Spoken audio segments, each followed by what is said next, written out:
un poquito las piernas, movemos un poquito de agua. Lo bueno de hacerlo asincrónico es que ustedes pueden poner pausa conforme vayan necesitando las pausas, porque la verdad estas clases tan teóricas sí pueden llegar a ser muy cansadas en conceptos, entonces vayan administrándolas como ustedes las necesiten. Y bueno, aquí tienen el recurso para poder hacerlo, ¿no? Más detenidamente y al ritmo de cada uno. Vamos a pasar a la NIF A6. Esa NIF dentro de la serie A, yo considero que es la más compleja de todas las NIFs, ¿no? Y así es como la NIF más técnica dentro de todas las NIFs de la serie A, ¿no?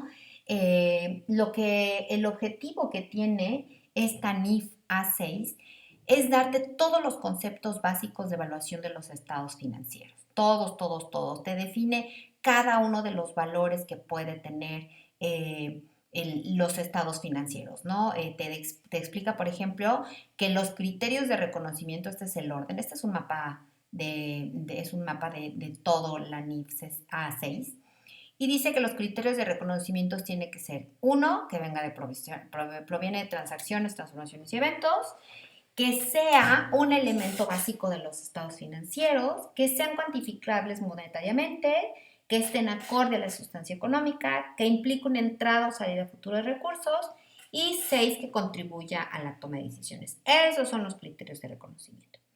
Y luego nos vamos a los momentos de reconocimiento. Los momentos de reconocimiento, ustedes ya lo vieron muchas veces en Conta Intermedia. Existen dos, que es el reconocimiento inicial y el revés, que aparecen a partir de los estados financieros. Y el reconocimiento posterior son todas esas revaluaciones que nosotros tenemos principalmente para poder mantener un valor razonable entre los estados financieros. Ay, perdón. Luego vienen las normas de evaluación, es mi mouse. Las normas de evaluación decide entre valores de entrada y valores de salida. Valores razonables para valores de entrada los define como el costo de adquisición, reposición, reemplazo y recurso histórico. Vamos a ver cada uno de ellos. Como valores de salida, él los define como valor neto de realización, valor neto de liquidación, que se funciona para los pasivos, y valor presente. Dentro de valor presente, te dice que una de las funciones es el valor de la entidad unidad a formar, costos incrementales, liquidación efectiva, valor esperado de un activo o un pasivo, y algunos enfoques pueden ser valor presente esperado o valor presente estimado, que es el tradicional. Esto lo vamos a ver con más detenimiento adelante, ¿no? Y bueno, consideraciones adicionales nos define qué es una cifra nominal y qué es una cifra reexpresada. Y bueno, antes de esto, los enfoques de evaluación es necesario reflejar el costo del dinero a través del tiempo, el monto que alguien está dispuesto a pagar o recibir en un mercado de libre competencia. Eso es parte de la norma. Finalmente, toda esta revolución de las normas de información financiera tienen que ver con esto. Tienen que ver que los importes en los estados financieros tengan que ver con un monto que reconoce el valor del dinero en el tiempo y reconoce que son valores de mercado. La razón para emitir esta NIF es que busca atender nuevas consideraciones del valor al que el efecto estén establecidos las normatividades internacionales, así como unificar el uso de términos. El reconocimiento contable consiste en evaluar, presentar y revelar, es decir, incorporar de manera formal en el sistema contable los efectos de acuérdense, el TT es las transacciones, transformaciones internas y eventos externos que afecten a la entidad. Los 6 criterios de reconocimiento ya los hablamos de ello, que provengan de una transacción de la entidad con otras entidades, transformaciones internas, eventos pasados que la hayan afectado económicamente, que satisfagan la definición de un elemento de los estados financieros, que es la NIFA 5, o sea, si no es un ingreso, un gasto, un activo, un pasivo, un origen, una aplicación de efectivo, una aportación de socios, entonces no hay manera de reconocerlo entre los estados financieros, ¿no? C es que debe ser cuantificable en términos monetarios confiablemente, estar acorde con su sustancia económica, ser probable que en un futuro ocurra una obtención o un sacrificio de beneficios futuros y contribuir a la formación de un juicio valorativo en función de su relevancia que coadyuve a la toma de decisiones económicas. Los criterios de reconocimiento establecen cuándo incorporar los efectos por operaciones que afectan a la entidad en su información financiera. Entonces, Las etapas de reconocimiento, ya platicamos, son dos. Reconocimiento inicial, que es el proceso de evaluar, revelar y registrar por primera vez una partida dentro de los estados financieros, cuando ya la considere devengada. Acuérdense que hay 3 momentos de devengación contable.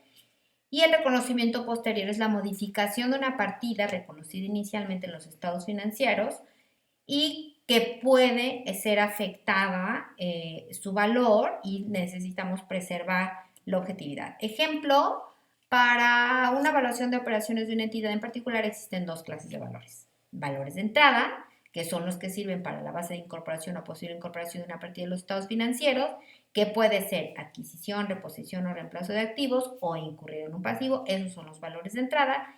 Y los valores de salida, que son los que sirven para realizar una partida de los estados financieros, cuando sacamos de los estados financieros, los cuales se obtienen por la disposición o uso de un activo, cuando entregamos una mercancía, por ejemplo, o por la liquidación de un pasivo, que es cuando pagamos una deuda completa y por eso ya le damos salida de nuestros estados financieros.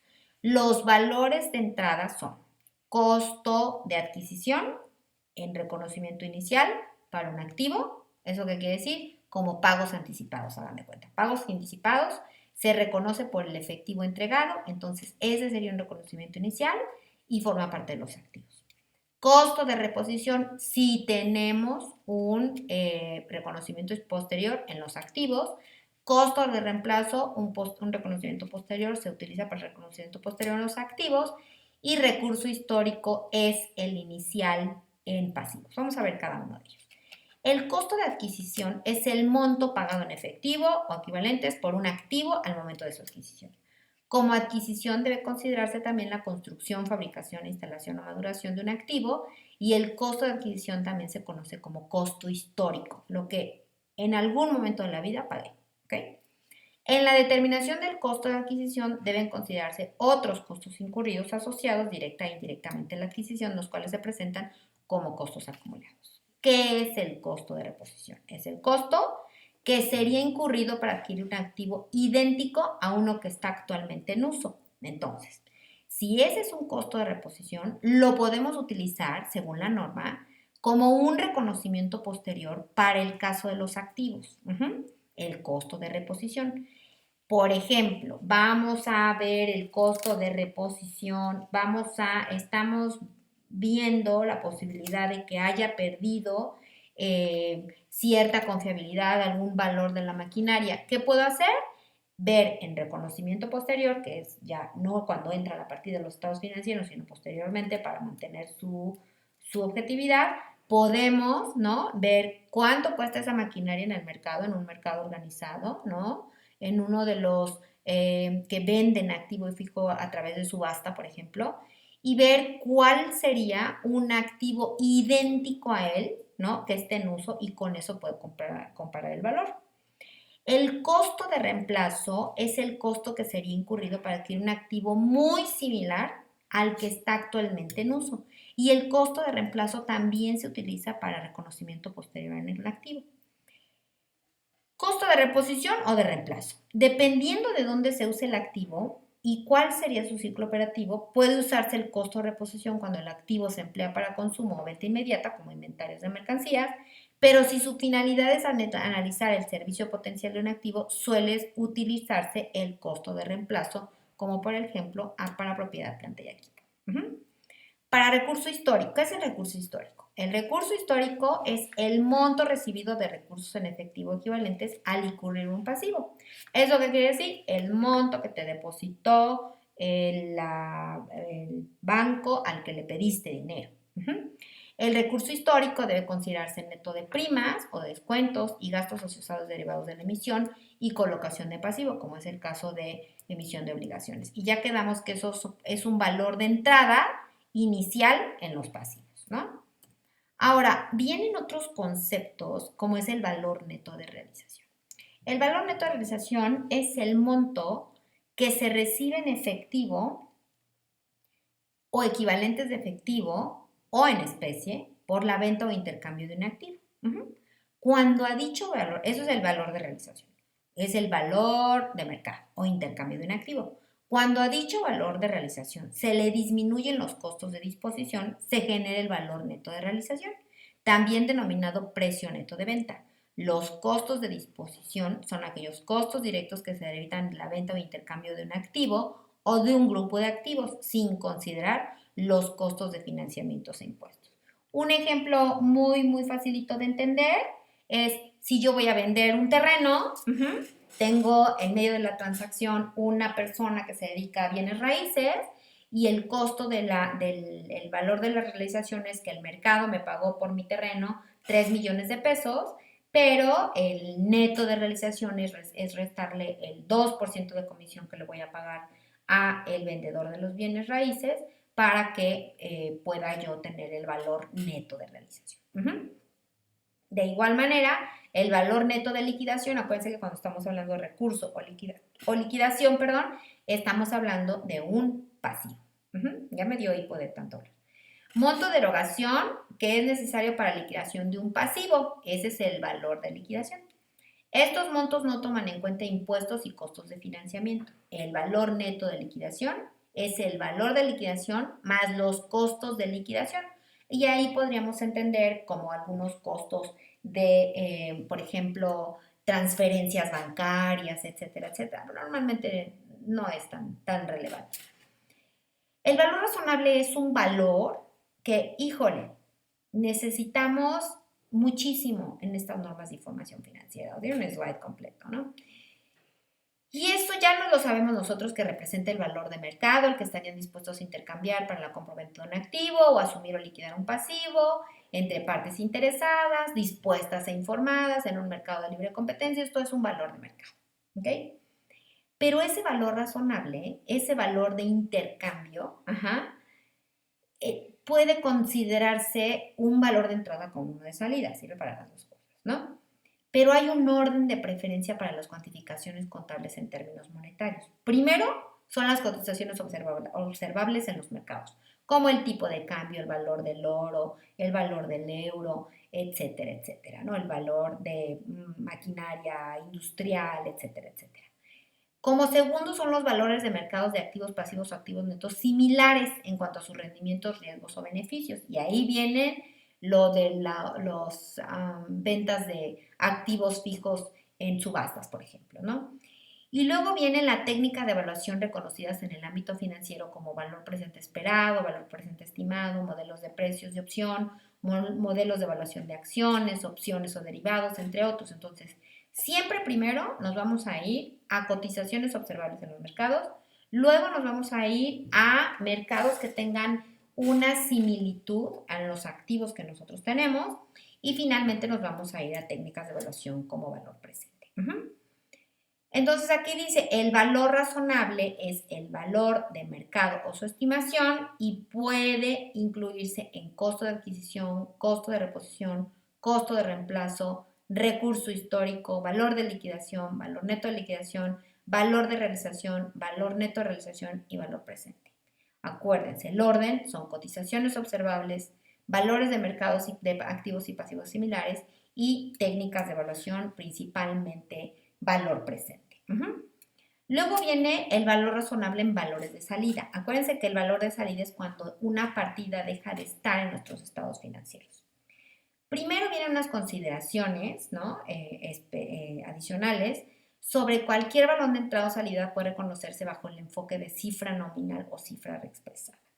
La cifra nominal, la cifra reexpresada, acuérdense que tiene que ver con elementos de inflación en los estados financieros.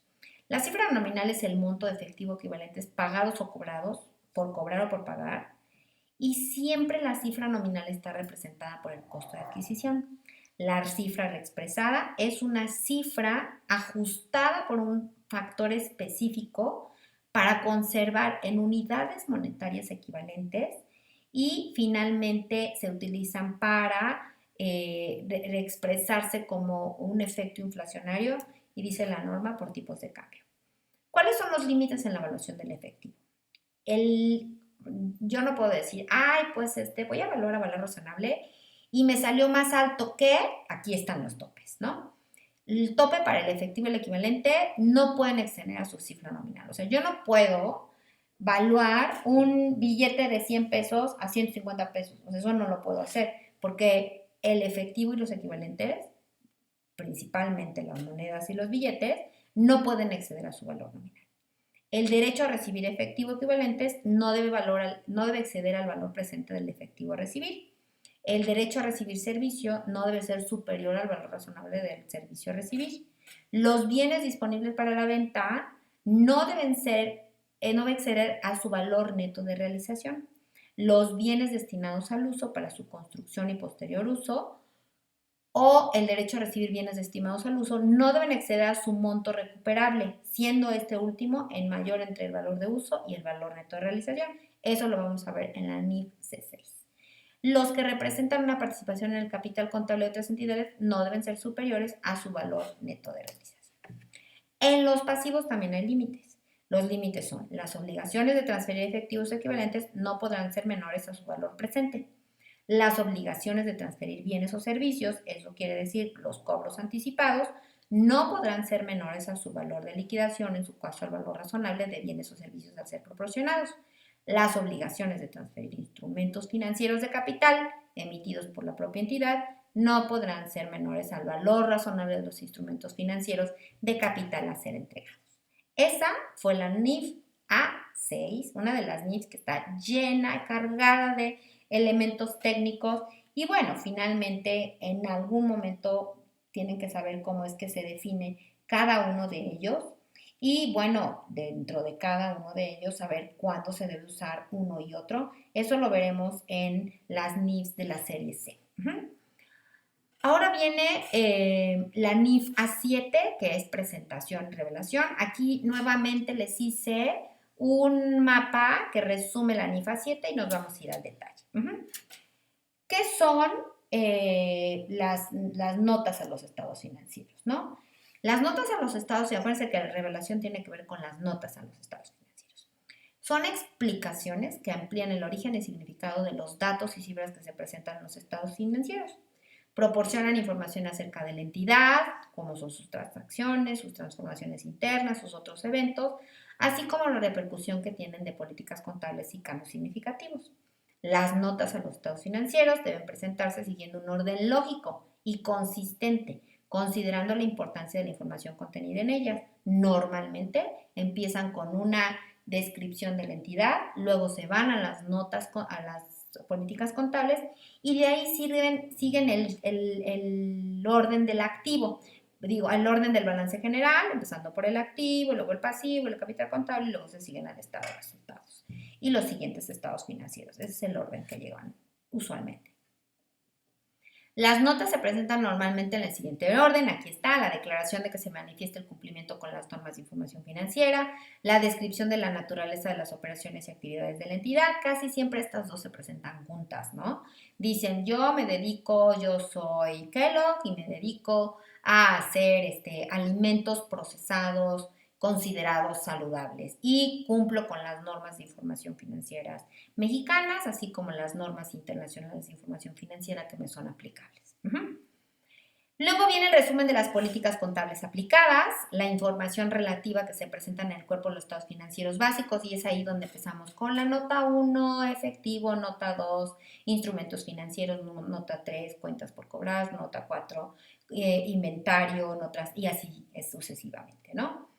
Luego viene la fecha autorizada para la emisión de los estados financieros, quiénes son los funcionarios y los órganos de administración que los autorizaron y otras revelaciones podrían ser pasivos contingentes y compromisos no reconocidos. Acuérdense que esos se revelan pero no se registran. Y otras revelaciones como pasivos, como información no financiera, ¿se acuerdan que les habíamos dicho de algún análisis, algún reporte de la dirección, etcétera, etcétera? Y bueno, si estamos dentro de un grupo empresarial, el nombre de la entidad controladora directa y de último nivel. Los estados financieros también tienen sus normas de revelación. Los estados financieros deben identificarse claramente y distinguirse de cualquier otra documentación. Si les ponen, porque me acuerdo que uno de los alumnos decía que una pregunta de venía, ¿cuál es el estado financiero que está presentado correctamente? ¿No? Y tiene que incluir todo esto. Tiene que incluir el nombre del estado financiero para que pueda identificarse claramente y distinguirse de cualquier otra documentación. Y debe de contener el nombre, razón o denominación social de la entidad, La conformación de la entidad, o sea, si es persona física o moral, aquí es donde es SC, SA, SDR, LDCB, etcétera, etcétera. La fecha del balance general y el periodo cubierto por los estados financieros, el criterio monetario utilizado, eso quiere decir la unidad de medida, si son pesos, miles, millones, dólares, euros, yenes o qué, ¿no? La moneda en que se presentan los estados, ya les dije. Mención de que las cifras están expresadas en moneda de poder adquisitivo una fecha. Ese funciona únicamente cuando estamos en un entorno inflacionario. El nivel del redondeo utilizados en las cifras normalmente dicen pesos, miles de pesos o millones de pesos, y normalmente en empresas grandes no se utiliza un nivel de centavos, ¿no?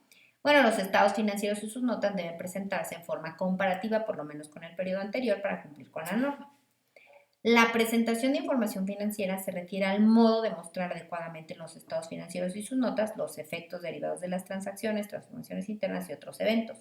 La presentación de las partidas en los estados financieros debe mantenerse durante un periodo que se informa, al menos que, después de un cambio significativo en la naturaleza de las operaciones de la entidad, sea evidente que otra presentación es adecuada. Y hay una NIF que te ayuda a hacer todos estos cambios. La B1 creo que es. Los estados financieros de periodos anteriores que se presentan en una forma comparativa con los del periodo actual sean afectados por normas particulares, reclasificaciones o correcciones de errores. Entonces, tiene que, acuérdense, poder ser comparables. Los estados financieros deben presentarse por lo menos anualmente o al término del ciclo de operaciones normal del negocio. Nunca he visto una de esas, pero bueno, es una opción que da la norma. Y una entidad debe clasificar sus activos y pasivos en corto y largo plazo. Y bueno, los de corto plazo ya saben que se espera realizar o se pretende vender en el transcurso del ciclo normal de operaciones. Para nosotros son siempre 12 meses.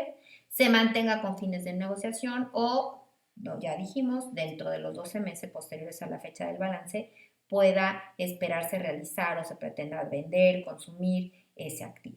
Se trate de efectivos o sus equivalentes, siempre dirán en el corto plazo, siempre y cuando no sea, por ejemplo, el activo restringido de largo plazo. Todas las demás partidas deben de clasificarse como en largo plazo. También esta norma nos habla sobre la agrupación de partidas, ¿sí? Algunas veces dentro de los estados financieros las partidas similares deben agruparse bajo un mismo rubro de acuerdo a la naturaleza que les dio ese origen. Si el rubro es significativo debe presentarse por separado. Las partidas que no pueden agruparse si son significativas también deben presentarse por separado. Una partida no similar individualmente no es significativa, debe agruparse con otras. Y es aquí donde encontramos el otros activos, ¿no? Donde encontramos el otras cuentas por pagar, ¿no? Otros pasivos de largo plazo. Y ahí, para no darte un nivel que no son cuentas tan importantes, lo que hacen te los agrupan todos, ¿no? Y bueno, deben presentarse por separado las partidas de activos, pasivos, ingresos, costos y gastos. Los activos y pasivos pueden compensarse siempre y cuando se tenga el derecho contractual de compensarlo, de realizar el activo, liquidar el pasivo simultáneamente. ¿Esto qué quiere decir? Que yo puedo hacer como una especie de trueque, ¿no? De yo le debo y él me debe y entonces neteamos. Eso se llama confusión deudor-acreedor. Y si tienes el derecho contractual de compensarlo como en algunos derivados, puedes hacerlo. Y la opción B es que son de la misma naturaleza, surgen en el mismo contrato y tienen el mismo plazo de vencimiento y se liquidan simultáneamente. Y esos pueden ser, por ejemplo, el IVA por pagar y el IVA acreditable. Tienen la misma naturaleza, surgen del mismo contrato. Bueno, no tenemos un contrato con el fisco, pero es una obligación. Y bueno, tienen el mismo plazo de vencimiento que es el 17 de cada mes y se liquidan simultáneamente. Simultáneamente yo tengo que acreditar el IVA y acumular el IVA trasladado y entonces puedo y tengo que hacer una compensación.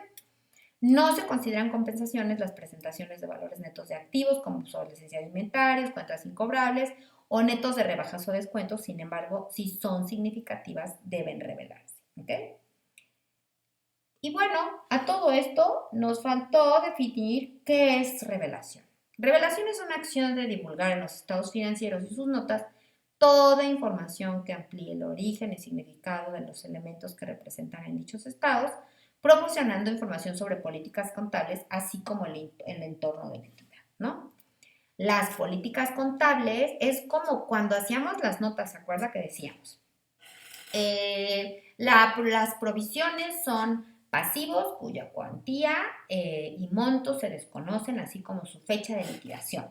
Y fueron valuados mediante el valor razonable y utilizamos la opinión de expertos, etcétera, etcétera, ¿no? Entonces, esas políticas contables se describen para que tú sepas cuáles son las bases de determinación de los importes, para que tú veas que cómo la entidad te está diciendo que están los ingresos y los costos, los activos y los pasivos. Y bueno, finalmente ustedes saben que todo el tema de las notas tienen un formato flexible. El resumen de las políticas contables debe tener las más significativas para la entidad, no todas. La revelación de las políticas contables en los estados financieros no debe duplicar, eso es súper importante, detalles presentados en alguna otra nota, porque, por ejemplo, podríamos decir que estamos en, por ejemplo, propiedad, planta y equipo. Si en políticas contables ya dijimos el método de depreciación, cuando lleguemos a la nota, voy a inventar la 7, que es propiedad, planta y equipo, ya no tenemos que decir cuál es el método de depreciación, ¿ok?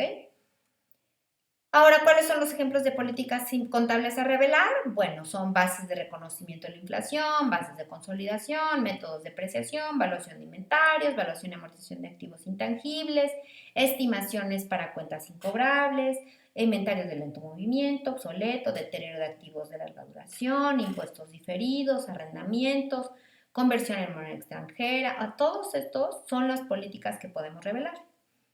Aparte, es bien importante que sepamos que tenemos que revelar el negocio en marcha.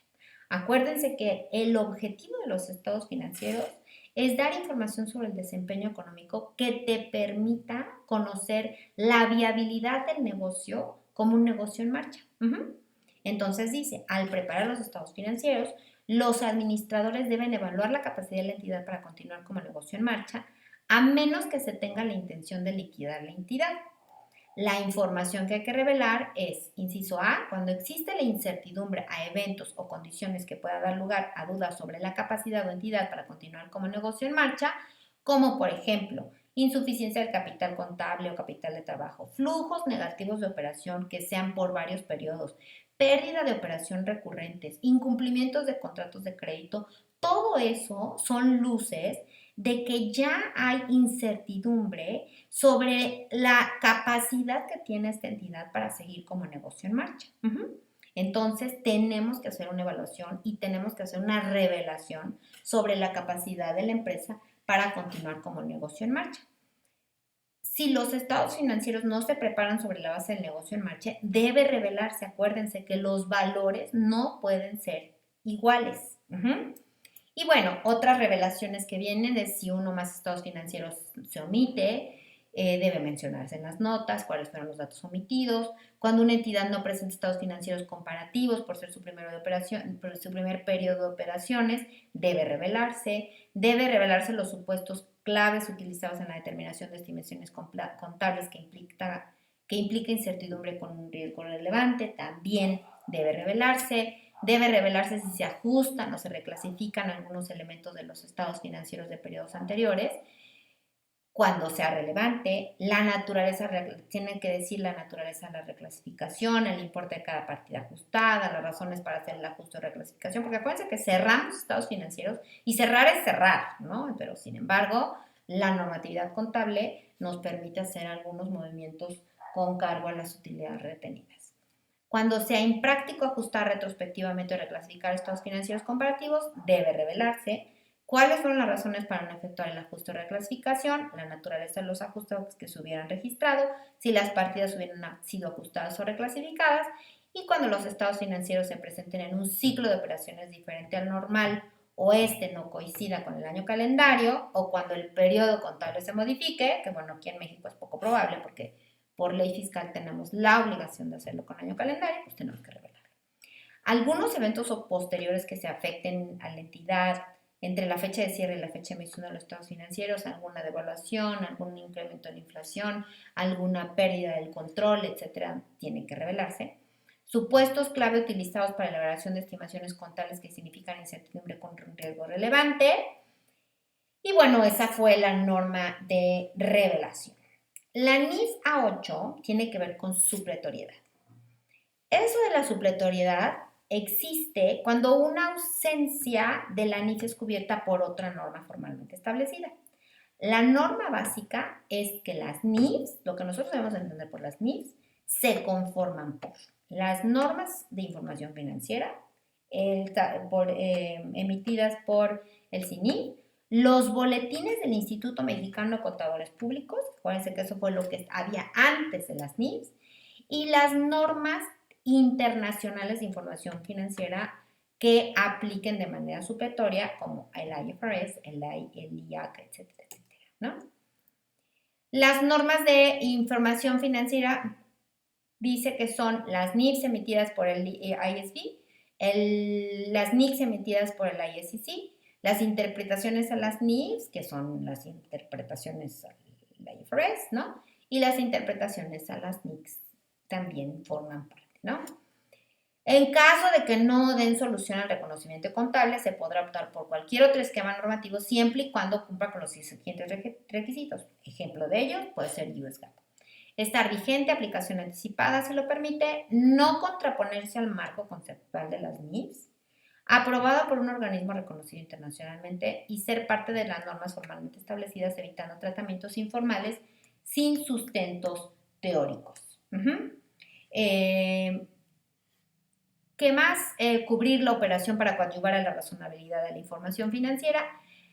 ¿Cuáles son las reglas de la supletoriedad? Cuando no existe una norma particular en IFS exclusivamente, aplicarse únicamente sobre temas que no estén objetivos al alcance de las NIFs, por lo tanto nunca debe complementar o sustituir a una norma de evaluación, presentación o revaluación que ya contiene una NIF, o sea, no se puede hacer un parchecito, ¿no? A modo de que puedas utilizar una parte de una NIF extranjera o una NIF que esté por fuera de este ambiente, de este ecosistema de las NIFs, para poder aplicar solo una parte.